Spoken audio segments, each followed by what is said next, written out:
Hello, I'm Giles Darling and I write novels, plays and non-fiction books. In this video I talk about this book, Deadly Doses, A Writer's Guide to Poisons by Serita Deborah Stevens with Anne Klarner, and how it can help writers create more realistic stories where poison plays a part, for example in mystery, thriller or detective stories. But first, please feel free to like this video and subscribe to my YouTube channel. Just a couple of clicks, it costs nothing and it's free. Also, when you've finished watching this video, please check out the rest of my channel, especially where I talk about the various books that I've written.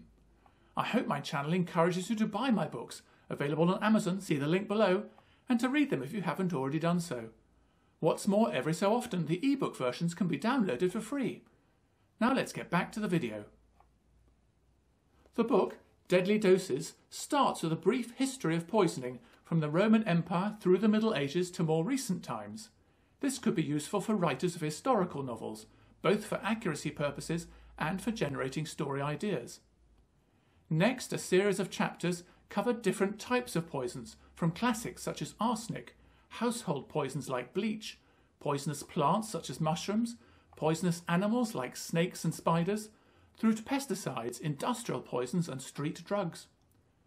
The chapters look at how toxic each poison is, what form it takes, for example gas, liquid or solid, and whether it has a taste or smell, how it poisons someone, including symptoms and the damage caused, how quickly it acts, and whether there are antidotes or treatments.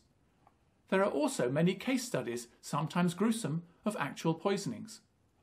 Again, this all helps with accuracy and also with generating story ideas. The final chapter discusses how to create your own fictional poison to suit the purposes of your story. For example, if your story is set in the future or on another planet, including naming your fictional poison and what potential pitfalls or inconsistencies to avoid. In my opinion, this book is a useful and extensive reference to ensure that you use poisons correctly within your own stories. Also, as already mentioned, it can help generate new story ideas. Indeed, after reading this book, I will never look at mushrooms or spiders in the same way again. If I had to find a shortcoming with this book, it would be with the formatting. In particular, it can sometimes be unclear when the text moves on to discuss the next poison. However, this is a small issue compared to the wealth of interesting information contained in this book.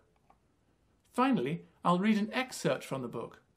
This is from page 240 in the Create Your Own Poison chapter and discusses how toxic the poison needs to be based on the story's plot. The poison's level of toxicity will depend entirely on what sort of mayhem the writer has in mind. When creating a romantic suspense novel in which the heroine slowly wastes away before an antidote is discovered, a moderately toxic poison will do. On the other hand, if the villain is merely trying to scare off the hero, a mild poison that will injure sooner than kill is more appropriate. Most poison-orientated mystery story plots, however, depend on slipping something deadly to an unwilling victim. The mind boggles.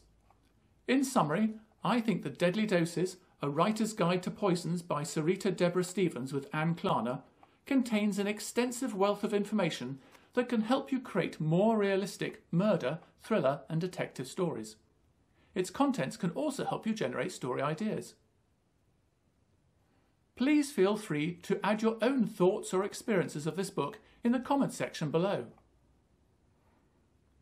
Before you go, please don't forget to like and subscribe this video on my YouTube channel, and to buy and read my books available on Amazon, see the link below, if you haven't already done so. Thanks for watching, don't have nightmares.